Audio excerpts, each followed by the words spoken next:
Today's verdict comes nearly 9 months after a mistrial was declared in the murder trial of former Franklin County Sheriff's Deputy Jason Meade. The mistrial was for a hung jury. Both of these shootings occurred just a couple of weeks apart from each other. With a retrial coming soon, 10 TV's Carly Dion looks at how this verdict could impact the Meade case. Carly? Yolanda, tonight I sat down with Casey Goodson Jr.'s mother, Tamala Payne. She tells me she's relieved to be seeing accountability for the actions of police officers and that the verdict in the Coy trial gives her hope. It's always a shock when you see that somebody actually finds a police officer guilty. Nearly 4 years ago, Tamala Payne says her son was shot and killed by former Franklin County Deputy Jason Meade.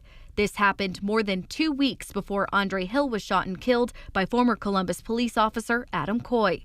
Payne says Monday's guilty verdict gives her faith that justice will be served in her son's case, which previously resulted in a mistrial. You cannot take a life for no reason because it was a mistake or what you perceived. Sean Walton, the family's attorney, says this is only the beginning as they continue to work toward police reform. Right now we have 4 officers on trial for murder, and so we have 1 down, and I would say that we're looking for 3 more convictions here because that's how we stop this. Walton says they're seeing a pattern of officers using the same defense in cases like this. They had to make a split-second decision when they were afraid for their own life. They're doing that because they understand the law and how to explain away their actions in order to not be held accountable by the law. No Columbus police officer has been found guilty of murder charges for an on-duty related shooting in recent history. When asked about the impact this could have on the Jason Meade case, Coy's defense attorney Mark Collins, who is also representing Meade, says every case is unique and different. In this situation,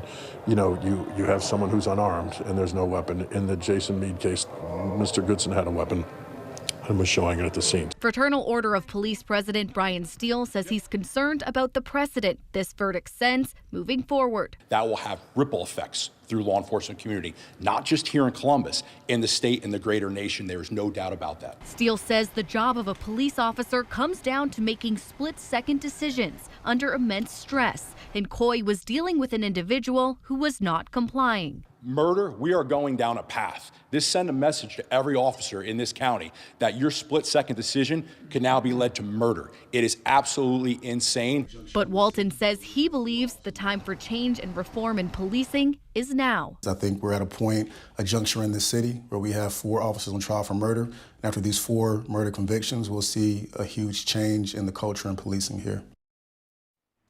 Now, the next trial for the case against Meade is scheduled to begin at the end of February. Carly Dion, 10 TV News.